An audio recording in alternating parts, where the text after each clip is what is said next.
Hello, welcome to The Crap and the Crazy. I am Tash Critter, the director of Little Wooden Toy Box. I have 2 kids with autism, one with ADHD and PDA. I have racked up about 700 hours over the last 10-11 years with early intervention, with speechies, psychs, OTs, the works. I forgot to add in there that I am a qualified teacher from kindy to year 7. So all of this combined has given me a ton of tools and strategies to use at home with my kids to make sure life is calm and happy, but also to understand and read different behaviors, particularly behaviors that challenge, and understand that all behaviors are communication, and how to implement tools and strategies at home to get the best life for you and for your kids, and to cope well together with your differences. I hope this helps. I hope you enjoyed the episode. Hello, welcome to episode 28. Today we are covering tools and strategies to get going. So we are looking at emotional and sensory regulation. First, I want to cover understanding emotions and the importance of understanding emotions. Then I want to go through understanding our sensory profiles, so ours as well as our kids. I will also cover meltdowns, how these can look and how different they can be. And then finally, actually going through tools and strategies that you can use at home to help your little ones get going when they're struggling. So we're looking at kids that struggle to get going are going to be very slow, very sluggish in the morning, and there's things that you can do to help them cope well and set them up for success for their day. In the next episode, we will cover tools and strategies to calm down. So this is where our kids are highly anxious, highly wired, climbing the walls, and we just want to put some things in place to help them calm down and cope better, and again, set them up for success. To start with, I want to look at the importance of understanding emotions. So we spend a lot of time with this in therapy, and it's because kids with autism often have a lot of trouble reading facial cues, reading body language, and reading and understanding those social cues as well. So we spend a lot of time on emotions, how they look, how they feel, and discussing emotions, particularly when they're having strong reactions to things, and scaffolding and teaching that process with them.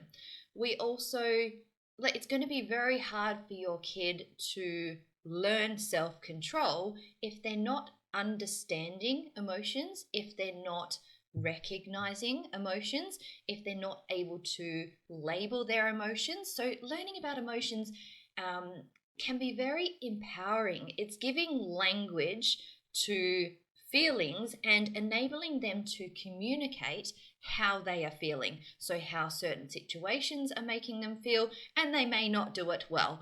And it, particularly with kids with autism, it takes loads and loads of scaffolding, and you as a parent talking through, so modeling how you were feeling, how certain things made you feel, and talking about those big emotions. And as you talk about it, you're labeling it, you are normalizing it, and your little ones will begin to then have words for how they are feeling.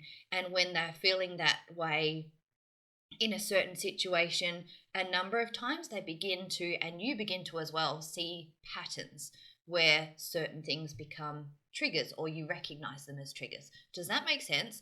So we're not just teaching them what happy looks like, what sad looks like, what frustrated looks like. There's a real purpose behind doing this to empower our kids to better communicate, to better understand themselves, to better interact with other people around them, whether they're friends, teachers, family.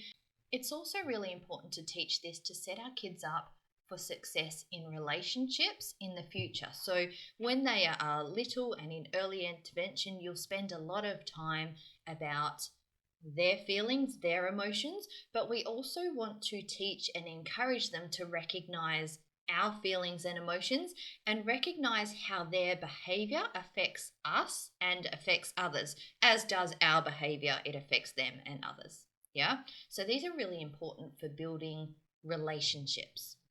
We then move on to look at sensory profiles. So this is learning to understand. So I mean us as adults and carers, therapists, teachers as well, to, again, no one teaches you this stuff, to recognize your own sensory profile. So recognize what sets you off, what your triggers are, what you do throughout the day to make you feel calm and happy and to self-regulate. Because we all, whether we're on the spectrum, ADHD, or just neurotypical, we all have a sensory profile and we all have things in place that trigger us, so set us off, and things that we do that calm us down.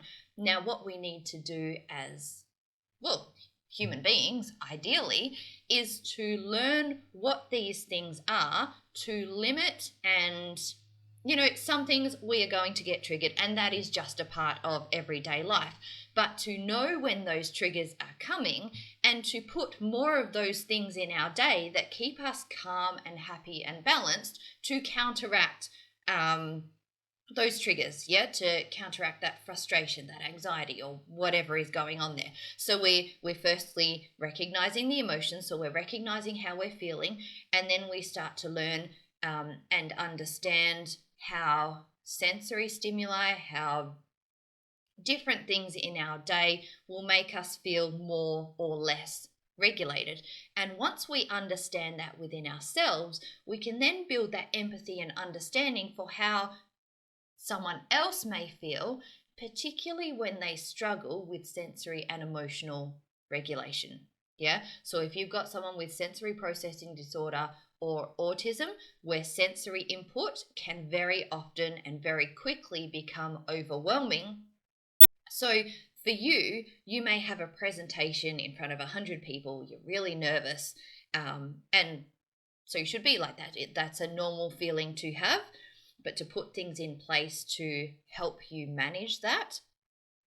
But for someone who has autism, that level of anxiety in you in presenting to 100 people may be the same level of anxiety that they have just walking into a classroom in the morning. Does that make sense? So when you begin to understand what sensory stimuli looks like, how you feel when you get overwhelmed, you're then in a position to better understand someone else and what they may be experiencing, and that your experience of something may not be the same as what they're experiencing. And I guess this builds empathy, and particularly when you recognize certain things where you are very quickly triggered and overreact, like I am when someone near me is brushing their teeth. And it just creeps me out. I do not like it. It doesn't matter how old I get, it is still gross and disgusting. But instead of having a big reaction, I learned to control that. So, as we get older, we grow that self-control.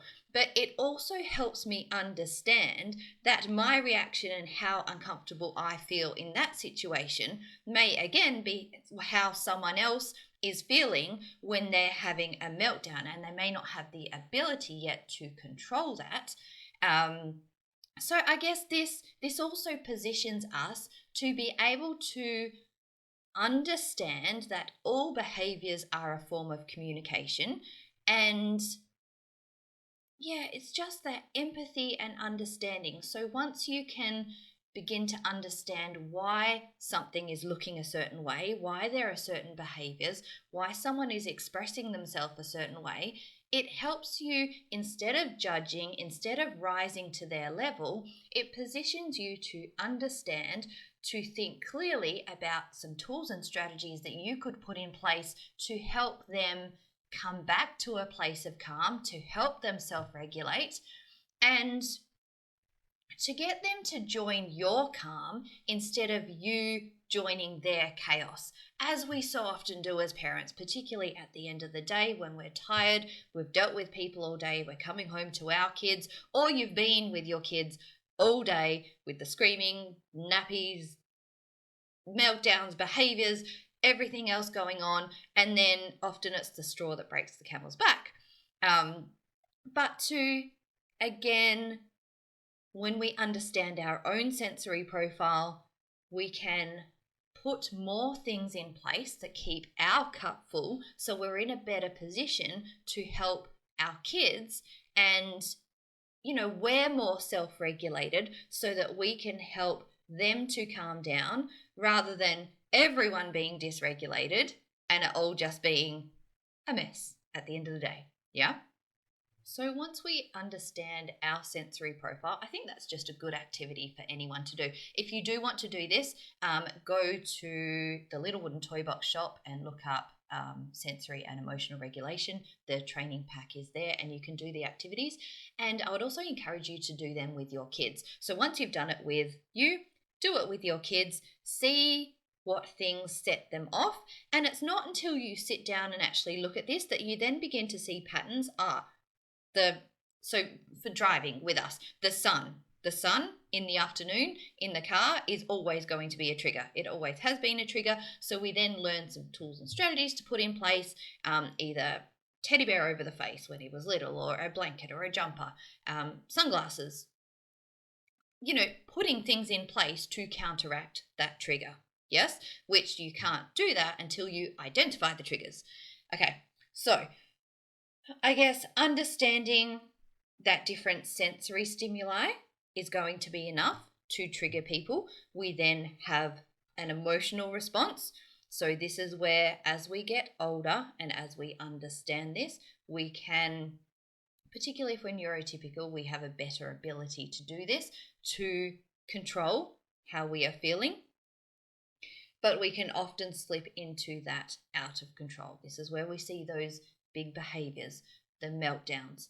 And when you do these sensory profiles, you can look for those triggers to put things in place to avoid those meltdowns later. Does this make sense? While I'm at it, I'll just cover the two types of meltdowns. So the one we tend to all know is the dropping, yelling, screaming, punching walls, the big physical explosion kind of meltdown where everyone knows that this person is not coping. There's another side to this as well. So I've got two kids and I've got one of each. And I guess I didn't realize in the early stages that this was another way of a meltdown presenting. For one of my kids, they will just shut down. And for everyone else, this is a lot easier to deal with because it just looks like they are shy. And this is something I really struggled with as a parent as well, that my kid in the corner looking shy to you is not okay. Like, they are not coping to the same level that my other child screaming their guts out on the floor is not coping. So although they look very different, so this shutdown one often can present as tin soldier, deadpan face, no verbal, no response, just lights on, nobody's home. Yeah. And just because that's easier, or maybe easier to deal with, particularly in a classroom setting as well, when there's so many other kids, but to recognize that that person, that kid, is not coping and they do need help to self-regulate or to be removed, just as you would intervene for a kid screaming their guts out. Does that make sense?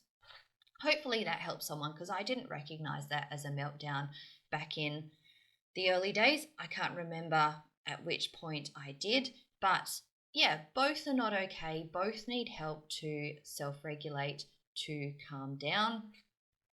There's another point there. Don't be telling someone who's having a meltdown to calm down. It will not help. And again, you could relate to this at the end of the day when, you just up to your eyeballs in life and you're getting stressed and you're starting to talk faster and yelling or whatever else, and someone tells you to calm down. Like, how's that picture going to play out? Probably not well. So we really want to encourage our kids and, have these tools and strategies, which I will get to, I promise, to help them self-regulate, to return to a state of calm. But we also want to keep in mind, we want to equip our kids for them to be able to do it themselves as they grow older. So for them to be able to learn and recognize their triggers, so this will come from you modeling and talking about it as well, to having tools and strategies that help them. So when you are feeling overwhelmed and it's just too loud, you're not coping, we'll put your headphones on. Yeah. And just talking through that process, just quietly, gently, in a lower voice, so you're not adding to their sensory overwhelm, but they will learn that this is something that helps them feel calm and self-regulate. And hopefully, and we won't always get it right, hopefully we begin to have these things and put them in place before it leads to those big behaviors and meltdown. All right, now for the practical part. If you are watching on YouTube, we've got the tools and strategies to get going. So this is from the Emotional and Sensory Regulation Pack.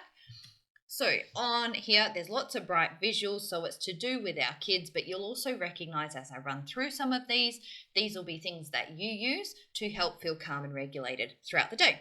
So crunchy foods. Crunchy foods are a good one to get going. So one of my kids really struggles to get out of bed in the morning. They're like a sloth.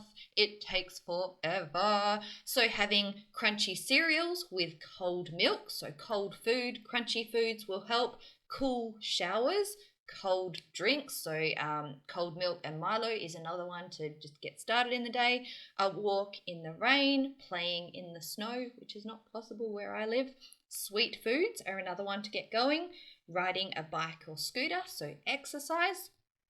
Bright lights can be stimulating as well as screen time.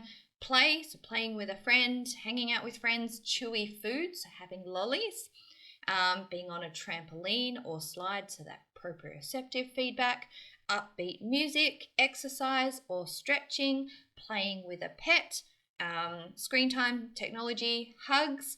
So they're not an exhaustive list by any means. I do want to point out as well that these things may work to keep your little one or to get your little one going. Some of these things may be strategies that you use to get your little one to calm down. So there's not a set list, and I will go through the calm down ones next week. There's not a set list of these are a fail-proof list of things that you can use to get your kid going in the morning, and these are a list of things to calm down. There are going to be different from one person to the next when you do your sensory profile and have a look at things that work for you to get going. So by get going, it's that sluggishness in the morning that some people struggle with. Some days you may struggle more than others depending on your sleep. Often after lunchtime you have that lag as well. So your belly's processing its food and your brain's just tapped out. So this is often where I would have a coffee. Another time of the day that I really struggle is probably an hour or two after school run, where it's just that in-between time where you've picked the kids up, but you're bracing yourself for dinner and that nighttime routine. So having a look at what you do instinctively for yourself during these times and recognizing them as strategies that keep you calm and well regulated. And if you find that you're going throughout the day, so often when you're well regulated, you're doing these certain things, but you're finding yourself more stressed and run down and finding it harder to stay regulated, have you let some of these things go? So this is how we want to strategically use these things.